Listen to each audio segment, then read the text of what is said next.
my name is Dr. Olivia Moses and welcome to my channel. You have joined us for a segment that we call Today's 2 Cents, and that is where I answer your questions that you send me. And around this time of year, I get a lot of questions when it comes to going off to school, because we have a lot of people now going off to college or to boarding school of any kind, high school, boarding school, for the very first time. And it can be scary and you don't know what to expect, but there are things that you can know now so you can maneuver some of the trouble areas and you can avoid some trouble. So again, thank you for joining me, and this is my 5 things to remember when you go off to school. So I have a list of 5 things that you should remember.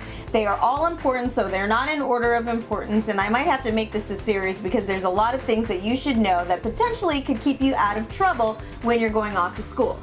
The first one is credit cards. I should have flashing lights saying beware, beware, beware of credit cards. And the reason why I say that is there are a lot of young people who actually get into debt because of credit cards even before they finish college. And the reason is once they get it, they don't use these credit cards wisely, and it's really important for you to use these credit cards wisely. So there are some that actually say don't even buy anything with a credit card that you don't have cash for. So something to keep in mind, to use those credit cards wisely, and you will be given the opportunity more than once during your college career to get multiple credit cards. You will get the opportunity when you go shopping at department stores. They're going to ask you, and then when you sign up, you get like 5 to 10% on that first purchase, so they're wheeling you in. You also might have them on your college campuses, and they might be giving away all kinds of prizes for you to sign up, so just beware. The second thing to remember is studying versus partying. And I know that there are a lot of you out there who are going to college just to party.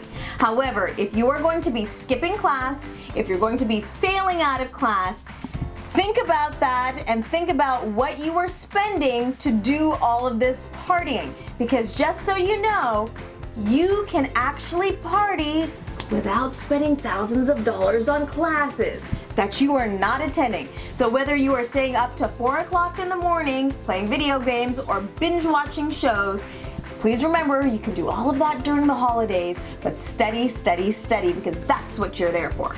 The third thing is friends. Now, this I know is a touchy subject with a lot of people because I should be able to be friends with whoever I want. And the reason and the actual reality of it is, yes, become friends with as many people as you can. This is the time of your life to meet new people from different backgrounds, from different countries, with different life experiences. This is the time. However, there is a segment of your friends that you need to remember are the ones that are going to push you to become better people. And those are the types of people that you should really surround yourself with, and make friends with people who are smarter than you. People who are smarter than you are absolutely going to push you to be better, both academically and professionally. So it's always good to find people who are actually smarter than you in certain areas. You help them grow because you're probably smarter than them in other areas. Now, there is a famous quote from Bill Gates who said, "Be nice to the nerds because one day you'll work for one." And that is absolutely the truth. And why not become friends with these really successful people before they become successful? And you can actually weed them out in college. You can actually see those people who are really going to become something in their life. And in being associated with them really pushes you as well to do something with yours. Another thing, and we're going to call it number 4 of this list, that is going to be food. And I know you're thinking, why are we talking about food when we just finished talking about friends? But let me tell you, what you put in your mouth becomes part of your body and is going to help you do better in school. That's just how it goes. So I know that money can be very, very low when you're going to school and you're pressed for time and you feel like you can't cook. However, I cannot tell you, when I was doing my finishing up my graduate work, I actually taught community college for a few years, and it was nutrition.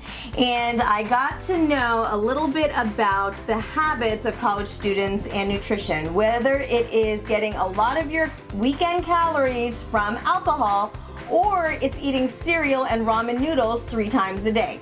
Now, with any of that, please remember that your body is yours to take care of. And I know that you are young and you feel like your body's going to be fine for 50, 60, 70 years more. And the reality of it is now is the time to be laying down those building blocks so you can build your later years with. And eating ramen and cereal 3 times a day will put weight on you, believe me. And the reason I'm saying that is when I was in college, they called it the freshman 15. That is the 15 pounds you gain during your freshman year.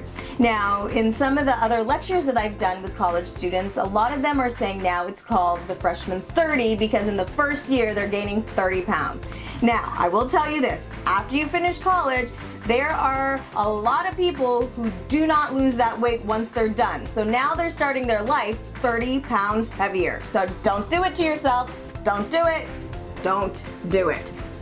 And the last one we're going to talk about is number 5. And that is going to be talk to your registrar, talk to your advisor when you sign up for classes. You will get a bulletin when you enter school, and that is going to be a list of classes you need to complete to graduate. Now, there are going to be some classes, at least when I was in college, that only happened every other quarter or every other semester or every other year, so you had to catch them when they came around. So make sure that you're taking classes at the right time and you will be able to finish at the right time in the time allotted. For me, it was 4 years.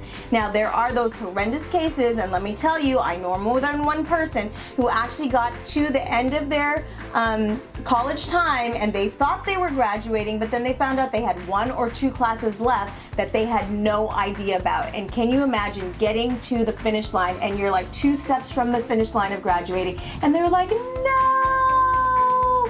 Just kidding, you can't graduate, you can't march because you're not done. So you never, never, never want that to happen to you.